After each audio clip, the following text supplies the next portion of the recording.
Indrajit study point में आप सभी का स्वागत है। हम पढ़ रहे हैं एनसीईआरटी क्लास 10 अध्याय 3 भूमंडलीकृत विश्व का बनना भाग 6, जिसमें हम महायुद्धों के बीच महायुद्ध जो हुआ था उसके बीच अर्थव्यवस्था कैसा चला उसके बारे में जानेंगे। चाहे पहला विश्व युद्ध हो चाहे दूसरा विश्व युद्ध हो, लेकिन दोनों में हमारे व्यापार कैसे थे उस पर नजर थोड़ा दौड़ाते हैं। पहला महायुद्ध मतलब विश्व युद्ध मुख्य रूप से यूरोप में ही लड़ा गया, लेकिन उसके असर सारी दुनिया में महसूस किए गए। इस अध्याय में हम जिन चीजों पर विचार कर रहे हैं उनकी दृष्टि से एक महत्वपूर्ण प्रभाव यह रहा है कि इस युद्ध ने विश्व अर्थव्यवस्था को एक ऐसे संकट में ढकेल दिया जिससे उबरने में दुनिया को 3 दशक मतलब 30 साल से भी ज्यादा समय लग गया। ऐसे अर्थव्यवस्था में वो डाल दिया था पूरा देश, पूरा विश्व को। इस दौरान पूरी दुनिया में चौतरफा आर्थिक एवं राजनीतिक अस्थिरता बनी रही। चारों तरफ से आर्थिक संकट गड़बड़ हो गया, राजनीतिक संकट आ गया, उत्पन्न होने लगा, लोग नया नया राजनीति में आने लगे। अतः अंत में मानवता एक विनाशकारी महायुद्ध के नीचे कराहने लगा, और जो हमारी महानता है, मानवता है, वो एक विनाशकारी युद्ध के नीचे कहारने लगा, चिल्लाने लगा कि हमें जीने दो भैया, हमें जीने दो, हमें युद्ध नहीं चाहिए। लेकिन जो सत्ता के लालची कुत्ते हैं वो क्या करेंगे? युद्ध में लड़ाएंगे। लड़ेगा कौन? आपके और हमारे जैसे इंसान लड़ेगा। हमारे जैसा इंसान तो नहीं लड़ेगा। मरना मंजूर है, लेकिन किसी गिद्दर के लिए लड़ना हमें मंजूर नहीं है। हम एक कहावत है भारत में, सिर कटा सकते हैं लेकिन सिर झुका सकते नहीं। इतनी औकात हम लोग की होती है। हम भारतीय हैं, वी आर प्राउड। अपने ऊपर गर्व करो कि हम भारतीय हैं। जैसा कि आप जानते हैं कि पहला विश्व युद्ध 2 खेमे के बीच लड़ा गया था। पहले खेमे का नाम था राष्ट्रीय या मित्र राष्ट्र यानी ब्रिटेन, फ्रांस और रूस के साथ, और दूसरा पल्ले थे केंद्रीय शक्तियां यानी जर्मनी, ऑस्ट्रिया हंगरी, ऑटोमन तुर्की थे, ये दूसरे तरफ। अगस्त 1914 में जब युद्ध शुरू हुआ उस समय बहुत सारी सरकारों को यही लगता था कि यह युद्ध ज्यादा से ज्यादा क्रिसम तक खत्म हो जाएगा, मतलब ज्यादा से ज्यादा 1 साल तक चलेगा, उसके बाद से खत्म हो जाएगा। पर यह युद्ध तो 4 साल से भी ज्यादा समय तक चला गया। वो जल्दी खत्म करना चाहते थे, क्रिम समय, तुरंत खत्म हो जाए। लेकिन ये युद्ध तो 4 साल चला गया। 14 से कहां 18 में जाकर खत्म हुआ था। मानव सभ्यता के इतिहास में ऐसा भीषण युद्ध पहले कभी नहीं हुआ था। इस युद्ध में दुनिया के सबसे अगुआ औद्योगिक राष्ट्र एक दूसरे से जूझ रहे थे, और शत्रुओं ने नेस्तनाबूद करने के लिए उनके पास बेहिसाब आधुनिक औद्योगिक शक्ति इकट्ठा हो चुकी थी। और 4 साल तो यार महाभारत का, रामायण का भी युद्ध नहीं चला था, जो यहाँ पर देवता और राक्षस के बीच में था। वो युद्ध भी 4 साल नहीं चला, लेकिन एक इंसान की युद्ध 4 साल चल गया। भाई, अपने इतिहास में, धरती के इतिहास पर सबसे भीषण युद्ध था ये, 4 साल चलने वाला। वहां पहले तो ब्रह्मास्त्र होता था, अग्निअस्त्र होता था, सुदर्शन चक्र होते थे, और तुलसी बाण, दुर्गा बाण, ऐसा बाण था कि एक के बार मारो सर्वनाश, खत्म, पूरा देश से खत्म। ये नहीं कि वहां पर बेगुना मारे जाएंगे, वही मारे जाएंगे जो उस वंश के होते थे। मतलब उसमें एक आर्टिफिशियल इंटेलिजेंस लगा होता था कि हम मारेंगे तो तुम्हारे वंश को मारेंगे, दूसरे को नहीं मारेंगे। लेकिन भैया ये कलयुग है, कलयुग में 4 साल लड़ाई चला। ये देख लो, बम है, कितना बड़ा बड़ा बम बना रहा है। ये बम में जो आगे का टिल्ली है उसको खींच दो और फेंक दो, बम फट जाएगा जाकर वहां पे, और लाखों लोग वहां पर बर्बाद हो जाएंगे। यहाँ पर एक तिल्ली फटा कि यहाँ का सारा कारखाना खत्म। इसीलिए देखो कितना सेफ्टी से लोग वहां पर खड़े हैं। यह पहला आधुनिक औद्योगिक युद्ध था। इस युद्ध में मशीन गने, टैंकों, हवाई जहाजों और रासायनिक हथियारों का भी भयानक तौर पे पैमाने पर इस्तेमाल उसका किया गया था। जैसे में इस युद्ध में मशीन गनों का इस्तेमाल हुआ। मशीन गन से फायरिंग, टैंक का इस्तेमाल होता था। टैंक में हइये गोला भर दिया जाता था, उसमें एकदम जाकर फटेगा, वहां पर ब्लास्ट कर जाएगा। मतलब ये ऐसा गोला नहीं, ये हवाई जहाज से दागा जाता था। और ये जो अभी आप बम देख रहे हैं, हवाई जहाज से इसको पटक दिया जाता था। पटकने के बाद इसमें जो मिश्रण था वो मिल जाएगा, मिलने के बाद फट जाएगा, और वही फटेगा तो पूरा वहां का बर्बादी कर देगा। और रासायनिक हथियार, जीवाणु, जैसे में चेचक, हैजा, फ्लैग, ये सब फैलाया गया देश पर, मतलब वहां पर कब्जा करने के लिए। ये सबसे ज्यादा कुदरत के खिलाफ था। इसीलिए कुदरत बोलती है मरो, तुम मरो, हम कुछ नहीं करेंगे, मर जाओ, बाकी हम सब संभाल लेंगे। मर जाओगे, तुम्हारे लाश को हम दफनाइए देंगे, चीटी वोटी खाइए जाएगी। ये सभी चीजें आधुनिक विशाल उद्योगों की देन थी। सबसे बड़ी बड़ी जो फैक्ट्रियां थी, उद्योग थी, उसी के देन थी। युद्ध के लिए दुनिया भर से असंख्य सिपाहियों की भर्ती की जानी थी और उन्हें विशाल जलपोतों, मतलब पनिया जहाज में भरकर और रेलगाड़ियों में भरकर युद्ध के मोर्चे पर ले जाया जाना था। इस युद्ध में मौत और विनाश की जैसी भीषम काल सबसे भयानक रची गई थी, ये विनाश लीला। उसकी औद्योगिक युग से पहले और औद्योगिक शक्ति के बिना कल्पना किया नहीं जा सकता था। और औद्योगिक युग नहीं होता, अगर औद्योगिक शक्ति नहीं होती, तो कल्पना भी भूल जाओ कि इतने बड़े पैमाने पर 4 साल तक युद्ध लड़ा जाता। हम लोग तो शांति के प्रतीक थे, लेकिन सुअरों को कौन समझाएगा कि शांति क्या होती है। सुअर को ना समझ में आता है ना बोली, वो लोग सुअर हैं। इतना समझ लो, विदेश में रहने वाले हर लोग सुअर हैं, क्योंकि उनको कुछ समझ में नहीं आता। एक कहावत है, भैंस के आगे बीन बजाए भैंस बैठे पहुरावे। तो वैसा ही हाल है, हम लोग कितना भी बीन बजाते थे, वो बैठ के पहुराते थे। फिर भी हम लोगों ने उनको पढ़ाया, रामायण पढ़ाया, महाभारत पढ़ाया, गीता पढ़ाया, उपन्यास पढ़ाया, जीवनी पढ़ाया, अर्थशास्त्र पढ़ाए, जीवन शास्त्र पढ़ाए। क्या नहीं पढ़ने को मिला। हमारा नालंदा विश्वविद्यालय ध्वस्त कर दिया गया, नहीं तो हम लोग सबका गुरु थे, महारत हासिल था हम लोग भारतीय को। Bharat is not one of the one country, Bharat is all विश्व। एक तरह से भारत क्या था, विश्व था, विश्व, जिसमें से अनेकों राज्य थे, अनेकों समाज थे, अनेकों जलपोतों थे। वहां पे हर राज्य का अलग अलग अपना चरम बिंदु हुआ करता था, लेकिन भारत को दफना दिया गया। किसके वजह से? मुस्लिमों के वजह से, और जो मुसलमान लूटने के लिए आए थे। हम अकबर को कभी भी गलत नहीं बोलते हैं। अकबर को गलत नहीं बोलते इसलिए क्योंकि अकबर इस देश को बहुत कुछ दे कर गया। बाबर को हम गलत नहीं बोलते हैं क्योंकि बाबर ने भी इस देश को बहुत कुछ दे कर गए। क्यों? क्योंकि बाबर जबरदस्ती थोड़ी आए थे, उनको बुलाया गया था। शेर शाह सूरी ने उन्हें बुलाया था। शेर शाह सूरी के कोई था, ये नाम याद नहीं है, लेकिन बाकी इतिहास पढ़ाएंगे तो उसमें बता देंगे आपको। तो उसको बुलाया गया था कि आप हमारी मदद के लिए आए, और बाद में वो अपने लिए लड़ने लगा। तो दिक्कत किसके वजह से आया था? राजपूतों के बुलाने की वजह से आया था। वही लोग बुलाते थे, वही लोग लड़ाई करवाते थे। यहां पर देखो आप, मैं पृथ्वीराज चौहान की बात कर देता हूं।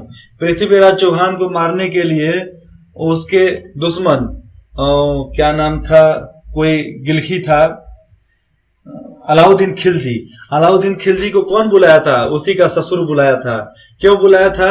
क्योंकि ससुर लड़ नहीं सकता था, इसलिए दामाद को मारने के लिए उसने अलाउद्दीन खिलजी से मिल गया, जिसके वजह से उनको हारना पड़ा, नहीं तो वो कभी नहीं हारते। और हारने के बाद पृथ्वीराज चौहान का दोनों आंख फोड़ दिया गया। और जो ससुर था वो बोला कि अभी राज हमारा। अलाउद्दीन खिलजी बोला, जो अपने दामाद का नहीं हो सकता है, बेटे बेटी का नहीं हो सकता है, वो हमारा क्या होगा। उसी समय गला काट दिया, काम खत्म। गद्दार भी वैसे मार दिए गए और वहां के शासक भी मार दिए गए। लेकिन फिर भी पृथ्वीराज चौहान शब्द भेदी बांध चलाना जानते थे, मतलब आवाज सुनकर बांध चलाना। क्योंकि ये बात उन लोग वो कहां से सीखे थे? जो महाभारत में बाद में वो अश्वत्थामा जो था, अश्वत्थामा से सीखे थे वो, उसकी सेवा करके। तो शब्द भेदी बांध चढ़ाते हैं और उसको मार देते हैं, जिसके वजह से अलाउद्दीन खिलजी खत्म। वहीं पर पृथ्वीराज चौहान की कहानी खत्म हो जाती है। खुद अपने आप को मार लेते हैं लोग, वहीं पर आत्महत्या कर लेते हैं। तो एक वो युग था, आज का युग है। जो लड़ाई के लिए, जमीन के लिए, थोड़े से जायदाद के लिए क्या क्या नहीं कर देते हैं। थोड़ा सा पैसा के लिए भाई भाई में झगड़ा हो जाता है, घर परिवार में झगड़ा हो जाता है, थोड़े से जमीन के लिए परिवार में झगड़ा हो जाते हैं। थूक मारो यार ऐसे जमीन पे, लात मारो, हटाओ साला यहां से जमीन को। युद्ध में 90 लाख से ज्यादा लोग मारे गए। कितना? 90 लाख से ज्यादा लोग मारे गए और 2 करोड़ घायल हुए थे युद्ध में। इतना भयानक युद्ध हुआ था। मृतकों और घायलों में से ज्यादातर कामकाजी उम्र के लोग थे, मतलब 25 से 40 के बीच के लोग ज्यादा थे उसमें, 20 से ज्यादा, 20 से और 40 के बीच में। इस महाविनाश के कारण यूरोप में कामकाज के लायक लोग की संख्या बहुत कम रह गई। परिवार के सदस्य घट जाने से युद्ध के बाद परिवारों की आय भी गिरी रही, मतलब गिरते चली गई, कम होते गई। युद्ध संबंधित सामग्री का उत्पादन करने के लिए, युद्ध में लगने वाले हर सामान को बनाने के लिए उद्योगों, फैक्ट्रियों में पुनः गठन किया गया, फिर से संगठन बनाया गया। युद्ध की जरूरतों के मद्देनजर पूरे के पूरे समाजों को बदल दिया गया। मर्द मोर्चे पर जाने लगे और औरत को काम सौंप दी गई। यह चित्र प्रथम विश्व युद्ध के दौरान एक हथियार फैक्ट्री में काम करते हुए मजदूर। देखो, हथियार फैक्ट्री में काम करते मजदूर, इसमें पुरुष भी हैं, महिलाएं भी हैं। युद्ध की जरूरतों को पूरा करने के लिए हथियारों के उत्पादन में तेजी से इजाफा हुआ।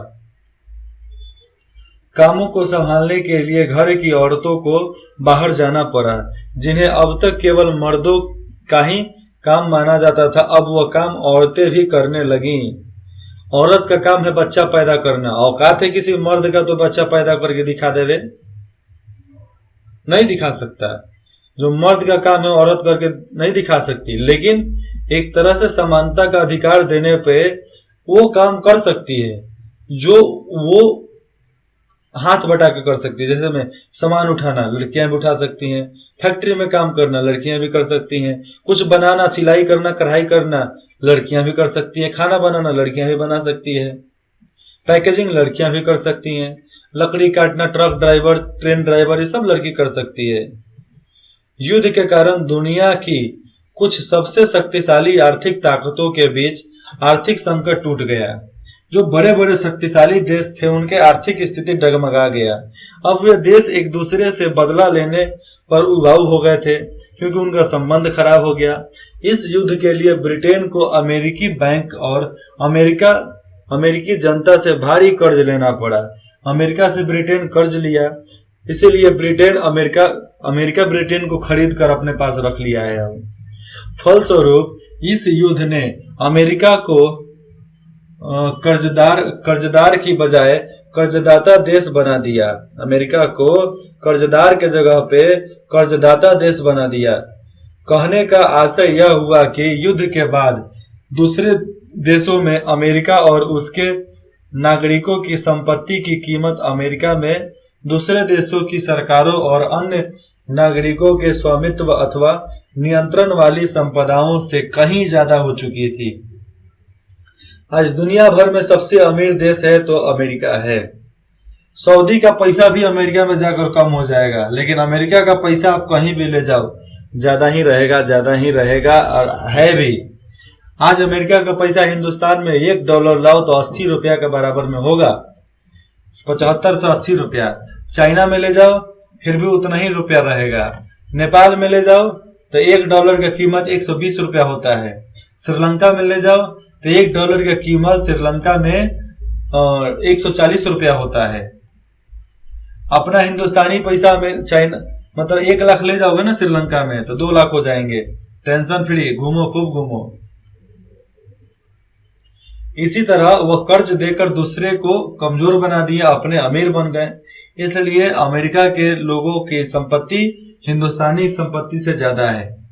वहां का लेबर भी अगर झोपड़ी बना लेना तो यहाँ के 2 तला मंजिल बनाने वाले लोग की औकात उससे कम रहेगी। युद्धोत्तर सुधार मतलब युद्ध के बाद क्या क्या सुधार किए गए, किसमें, अपने देश में लोग क्या क्या सुधार किए हैं उसके बारे में जानते हैं। युद्ध के बाद आर्थिक स्थिति को पटरी पर लाने के लिए रास्ते काफी मुश्किल साबित हुए। युद्ध से पहले ब्रिटेन दुनिया की सबसे बड़ी अर्थव्यवस्था था। युद्ध के बाद सबसे लंबा संकट उसी को झेलना पड़ा। जिस समय ब्रिटेन युद्ध से जूझ रहा था, उसी समय भारत और जापान में उद्योग विकसित होने लगे थे, उद्योग बढ़ने लगे थे भारत और जापान में। युद्ध के बाद भारतीय बाजार में पहले वाली वर्चस्वशाली स्थिति पैदा करना ब्रिटेन के लिए बहुत मुश्किल थी। जिस तरह पहले था उस तरह ला देना ब्रिटेन के लिए बहुत मुश्किल था। अब उसे जापान से भी मुकाबला करना था, जापान से भी लड़ना था, सो अलग। युद्ध के खर्चे की भरपाई करने के लिए ब्रिटेन ने अमेरिका से जमकर कर्ज लिए थे। कितना जमकर कर्ज लिए। उसका परिणाम यह हुआ कि युद्ध खत्म होने तक ब्रिटेन भारी विदेशी कर्जों में दब चुका था। ब्रिटेन बहुत ज्यादा कर्जा ले लिया, इसलिए ब्रिटेन दब गया।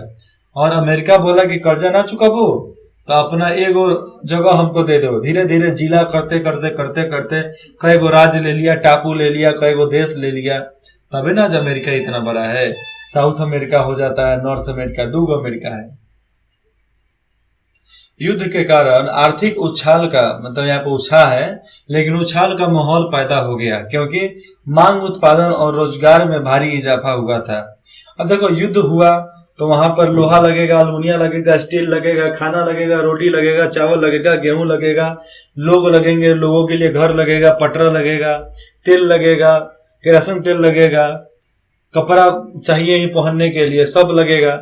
जिसके लिए भारत में टाटा ग्रुप ऑफ इंडस्ट्री उसी समय बैठा दिया गया था। तो पहले विश्व युद्ध में खूब लोहा बना के बेचा है टाटा स्टील, बहुत ज्यादा। तो लोहा बेचा, स्टील बेचा, कॉपर बेचा, सोना बेचा, चांदी बेचा, सब बेचा। जिसके वजह से हमारे यहाँ का उद्योग बढ़ने लगा, कपड़ा उद्योग बढ़ने लगा। कपड़ा के बाद खाने का सब मिल बढ़ने लगा। खाना बचा कर रखने के लिए FCI गोदाम बनाए गए उसी समय।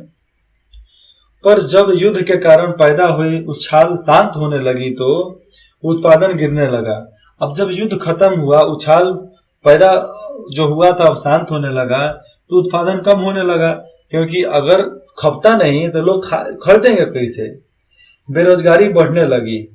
दूसरी ओर सरकार ने भारी भरकम युद्ध संबंधित व्यय में भी कटौती शुरू कर दी और बहुत ज्यादा सरकार का इधर पैसा खर्चा हुआ था, जिसके वजह से वो बाकी सब में कटौती चालू कर दिए, कटौती करने लगे ताकि शांतिकालीन करों के सहारे ही उनकी भरपाई की जा सके और शांति से कर लेकर उनको भरपाई किया जा सके। इसीलिए वो लोग शांत थे और अपनी काम कर रहे थे, जिसके वजह से राष्ट्रवादी जितने थे वो भड़क गए। बढ़िया मौका है, लूटो खूब लूटे। जिसके वजह से लूट कर देश आजाद करवाए। हिंदुस्तान आजाद, पाकिस्तान आजाद, बांग्लादेश आजाद, नेपाल, ये सब तो अपना ही इलाका था, कोई दूसरे का इलाका तो था नहीं। ये सब हम लोग आजाद करवा दिए। हम लोग नहीं, हमारे पूर्वजों ने 1921 में इन सारे प्रयासों से रोजगार भारी तादाद में खत्म हो गया। और ये शांति जब होने लगा तो रोजगार खत्म होने लगा, क्योंकि अब खपबे नहीं करेगा तो लोगों से काम कोई क्यों करवाएगा। इसलिए हथियार कम बनने लगा, इसके वजह से बहुत दिक्कत होने लगा कि लोगों को कमाई के लिए अब कोई रोजगार नहीं मिलता था। फिर से दूसरा युद्ध करवाया गया, इसीलिए कि लोगों को रोजगार मिले और बहुत लोग मर जाए और रोजगार मिल जाएगा, पैसा भी लोग कमा लेंगे, लोगों का सफाया भी हो जाएगा। 1921 में हर 5 में से एक ब्रिटिश मजदूर के पास काम नहीं था। मतलब 5 को खड़ा करोगे तो उसमें से एक ब्रिटिश मजदूर के पास काम नहीं था। रोजगार के बारे में बेचैनी और अनिश्चितता युद्धोत्तर वातावरण का अंग बन गई थी। युद्ध के बाद जो रोजगार में बेचैनी हुई, जिसके वजह से बहुत ज्यादा यहाँ पर अशांति का वातावरण फैल गया। बहुत सारी कृषि आधारित अर्थव्यवस्थाएं भी संकट में आई थी। बहुत ज्यादा कृषि व्यवस्था संकट में आ गया। उदाहरण के लिए गेहूं उत्पादकों की हालात पर भी विचार कीजिए। गेहूं उत्पादन किस तरह चल रहा था।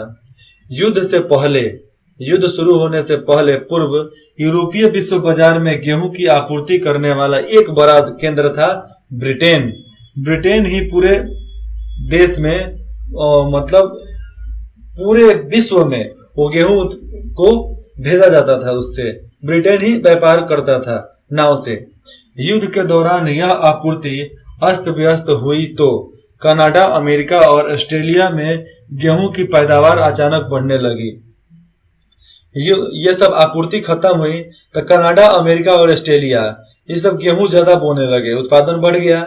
लेकिन जैसे ही युद्ध समाप्त हुआ, पूर्वी यूरोप में गेहूं की पैदावार सुधरने लगी। गेहूं की पैदावार जो थी ठीक होने लगी। विश्व बाजारों में गेहूं की अति से जो अति हो गया था विश्व बाजारों में, तो वो अति से हालात पैदा हो गया था, बहुत ज्यादा हालात पैदा हो गया गेहूं ना होने की वजह से। अनाज की कीमतें गिर गई। अब देखो युद्ध खत्म भी हो गया तो गेहूं इतना हो गया कि गेहूं का कीमत गिर गया। गेहूं की कीमत गिर गई जिसके वजह से ग्रामीण अन्य काम जो गांव के आय था वो आय कम हो गई, गांव की कमाई कम हो गई। किसान गहरे कर्जे के संकट में फंस गया।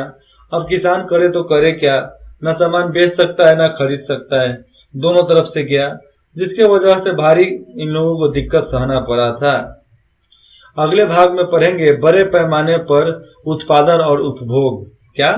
बड़े पैमाने पर उत्पादन और उपभोग। इंद्रजीत स्टडी पॉइंट में जुड़ने के लिए आप सभी का बहुत बहुत धन्यवाद। हमें आपके कमेंट का इंतजार रहेगा। आशा है कि आप कमेंट जरूर करेंगे। गलती हो तो करो, समझ में नहीं आए तो करो, कुछ चाहिए तो करो, और भी कुछ नया एक्टिविटी चाहिए, मतलब नया रोमांचक चाहिए कुछ पढ़ाई में, तो भी आप कमेंट करके उसमें बता सकते हैं। धन्यवाद।